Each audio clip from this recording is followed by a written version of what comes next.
Hey guys, how's it going? Laura with Garden Answer. In today's video, I want to show you how to thin seedlings and how to fertilize them. So this is a follow-up video to one we posted 2 weeks ago where I planted up these fall crops. Most of them have come up really nicely. I've got some Sugar Daddy snap peas in this container. I've got some Chantenay carrots called Short Stuff here, and then a gourmet beet blend in that tub.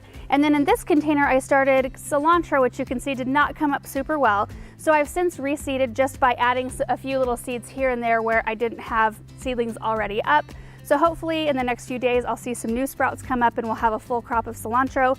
That happens sometimes, it's no big deal. You can always go in and reseed a little bit more. And then you can see right here, I talked about in that video how there are some fall crops like broccoli, cauliflower, and cabbage that don't germinate super well if it's still really warm outside. So it's best to start those somewhere else, like indoors where it's air conditioned. They'll germinate a lot better, and then you can go ahead and replant them outside once it cools off a little bit.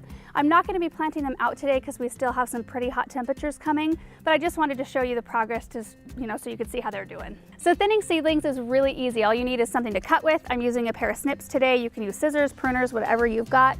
I explained in the last video that I like to plant more than one seed per hole, and that way it increases your odds that you end up with a really nice crop that comes up like this. But you can't leave them all in there. You want to make sure that in the end, each individual plant has enough room both for root development and for plant development. You want to make sure there's enough room around each plant that they're all getting ample sunlight and ample airflow so that it keeps them all healthy. This is a perfect example. Right up here you can see that I planted 3 seeds. There's 3 individual plants that came up. So what I do is I just size up which one looks the biggest and healthiest, and then I'm going to cut the other 2 off right at soil level, just like this. So I end up with 1 nice healthy plant, the other 2 will stop growing, and then this one will have enough room to grow and be healthy. So I'm just going to continue doing it through this whole pot, and the pot's right up here. Hey bud.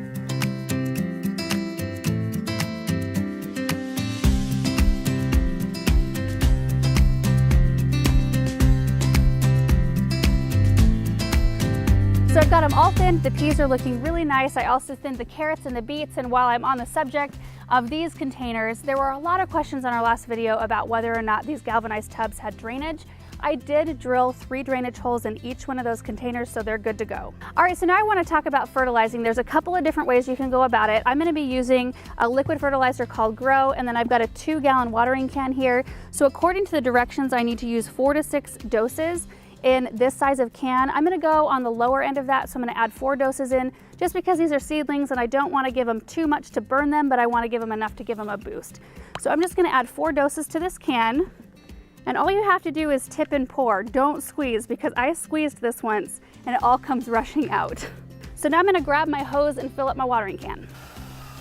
So there's really no science on how much water I'm going to use. I'm just going to make sure to fully saturate all the soil from edge to edge. I do recommend, however, that you have something that will diffuse the water. So most watering cans come with this attachment. It's called a rose, and it diffuses the water so that the stream coming out isn't so hard that it'll make your seedlings lay flat.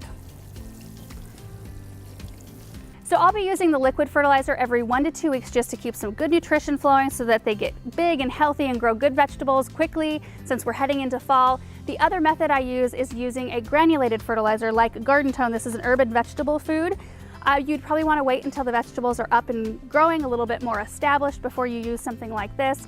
So maybe another 3 weeks or so, in which case you can go in with a handful of this fertilizer, sprinkle it around the base of the plant, scratch it in, water it in, and you're good to go. This is more of a once and done.